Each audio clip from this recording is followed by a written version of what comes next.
परंतु जैसे ही मेरे द्वारा तेरा वध होगा, तेरी गर्जना को सुनकर देवता गर्जन करेंगे। पुरुष वही जो स्त्री का सम्मान करे, पुरुष वही।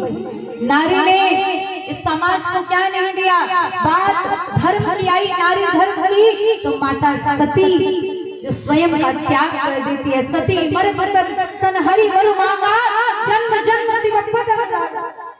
नारी अहिल्या जब श्रापित हो जाती है तो प्रभु श्री राम को जंगल में आकर तारने में विवश कर देते हैं।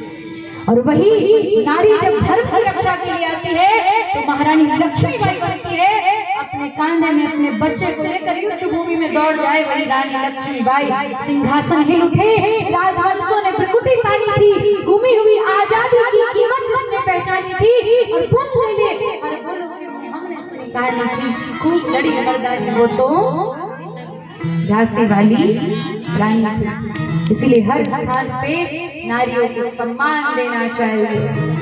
एक कहते हैं अधर्मियों के छाती पे चढ़ गए माँ भारती के आरती उतारने का कोई सौभाग्य प्राप्त करती है तो वो एक नारी।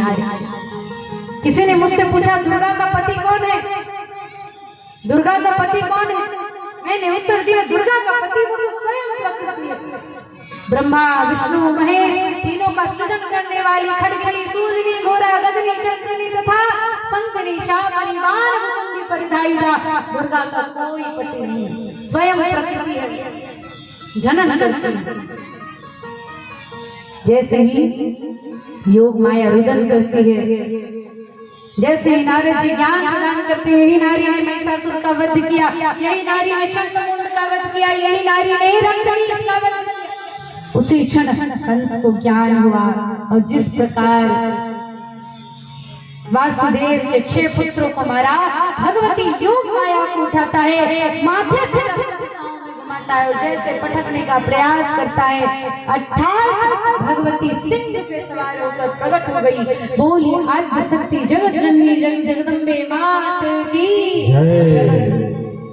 और कहा हे कंस तू मुझे क्या मारेगा, चाहूं तो पल भर में तेरा नाश कर दूं। रक्त बीज को वटार, रक्त का एक बूंद भी यदि धरती पे गिरे रक्त बीज प्रकट हो जाए। काली रूप में काली काली महाकाली, वह महाकाली के रूप में मैंने रक्त बीज के रक्त और मांस को चाट दिया, तो फिर तू मेरे सामने क्या है? हाँ तू क्या है? चाहूं तो तेरा वध पल में कर दूं, परंतु ये कार्य मेरा नहीं है। इस कार्य को करने के लिए गोकुल में श्रीमन नारायण गए हैं, जा वहां युद्ध कर, जा वहां जाकर खो। इतना कहकर भगवती योग माया गायब हो गई। तो आइए वही भगवती योग माया का ध्यान करें, उनका आवाहन करें।